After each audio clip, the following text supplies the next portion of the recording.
Okay guys, so welcome to my YouTube channel. My name is Napa and I've been investing in property for nearly 10 years now. On this video here, I want to give you a 5-step process on what you can do before making your formal offer on a property. If you're new to this channel, make sure you press the subscribe button, and if you get any value, make sure you comment below and like this video as it helps us to grow the channel so you can get more value.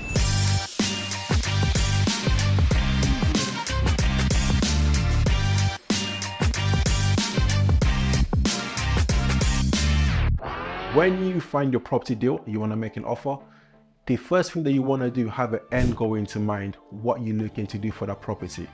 Like, let's say for example, you're doing rent to rent, how much profit you want to make on that property deal, that will determine how much money you make offer on that property.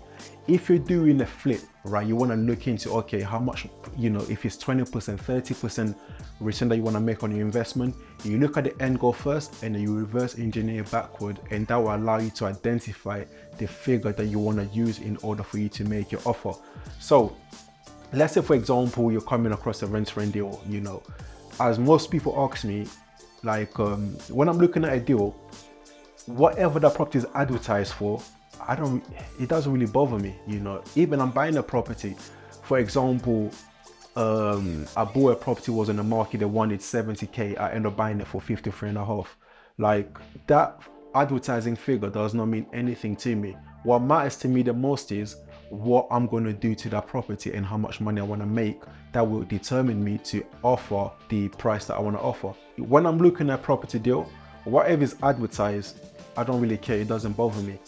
Subjects to and making sense to my figures. Let's say for example, you're looking at a rent deal, the landlord wants £3,000. Cool, but if that 3,000 will not make sense to me, that will not bother me, because I'm only going to offer on what's going to make sense to me. So if the numbers will work for me offering £2,000, I will offer £2,000. But on the flip side, people do get apprehensive, thinking, oh wow, I'm going to offer £1,000 below the asking price, 2,000 below the asking price. So what they tend to do, they will back away. But bear in mind, I secure some rent-to-rent deals where I offered about 1,000 plus below what the landlord was asking me for. I even bought properties offering 20 to 30k below what it was being asked, the seller was asking for. So you really just have to work out your figures, have an end goal into mind, and then work it backward. The next step that you need to do is understand your market, understand your area, understand your location, understand your demographics. So when we're talking about understanding your market, you want to understand the macro economy of that area. Inflation, how's inflation impacting that area? How is the interest rate going to impact you investing in that area? How is the politics, what's going on with the Labour Party, Conservative, whoever's in charge at that time, affecting your area? Once you identify that, you want to get down into the macro market. So now what we're looking into is the micro market, is about the supply and demand. How many properties are in the area, what's the population of people in that area. That will also determine you, because if there's more demand of people to be in that area and there's less supply, you're going to get better rental valuation, also going to get better resale price. So the key aspect here is also understanding what is your market saying, what is your market doing, really digging down into your market. So let's say for example, like we look into Islington, right? 10 years ago, Islington was way different. If you go Finsbury Park, you go Archway, the level of development that has been taking place, and people that invested about 10 years ago, they're going to reap that benefit. But some people could say, hey, you know what, don't invest in this area, it's a bad area because of this. But without understanding that there was a 10-year plan within certain period of moment or time, this area, we're going to invest so and so to improve the clients or the demographics. So really understanding your area can go a long way helping you in your property journey. The next thing that I want you guys to look into is having multiple exits before you're making an offer to your property. Because if you have one exit and then that one exit does not work, you are screwed. You are messed up. So for example, if you're doing a rent to rent, right, have your multiple exits. So with the rent to rent, the way I look into it, your best case scenario, your average case scenario, and your worst case scenario. So your worst case scenario, you could be breaking even. If you're losing money, not more than £100, I would say, your middle case scenario, you're making money but not the greatest, and your best case scenario, you're actually killing it, right?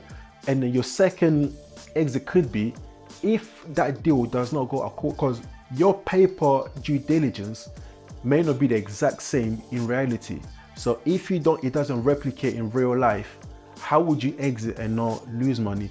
Your second exit could be, oh, I'll have a clause in the contract, I can offer the landlord maybe a 2-month notice for me to exit, right? That could be your multiple exit on the rent-to-rent deal. If we look into, for example, like buying a property, let's say for example, right now I'm buying a property to flip on, my first exit is I will do this property up and I'll sell it, right?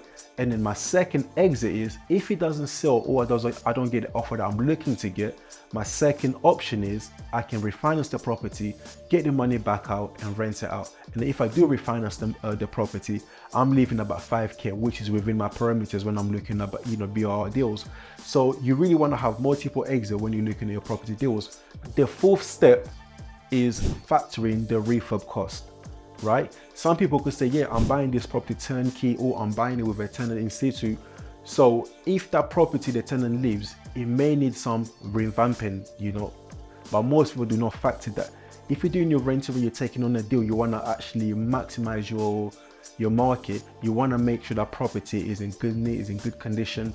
Even though you're taking the property off the landlord, it has newly been refurbished, at least stage it, dress it nice so you can actually have it a showroom condition. When people are coming to view this property, they're actually falling in love with it and you can actually maximize your rental. So you want to factor this into place. Before I go on the last one, let's just recap, right? And before we recap, if you get value from this video, make sure you like, comment and subscribe. If you've got any question, put it on the comment box and I'll get back to you. Before you make your offer, start with the end at the start, work backward.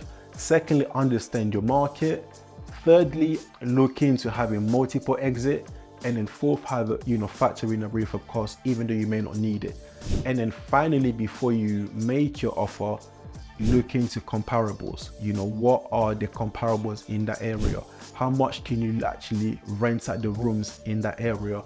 If you're looking to sell this property, how much can you sell it for? And what evidence that you've got into hand that will support your argument of you saying that, once I do this property here, I can sell it for 150, 200. What evidence do you have into hand that will support your argument? And then if you're going to rent your room, what argument, what evidence do you have to say that this property will also rent out for 750, 800, £1,000? So you really want to make sure you do your due diligence. You really want to make sure you do your comparables, have them recent. I prefer within the 6 months to a year. Once they start typing out, you want to start making sure you have your concrete comparables. So guys, that's it for this video here. If you got any value, make sure you subscribe on this channel here. As I said before, it helps us to grow the channel. If you want me to help you with your property business, feel free to get in touch with me on my Instagram channel. Without saying too much, have a good time.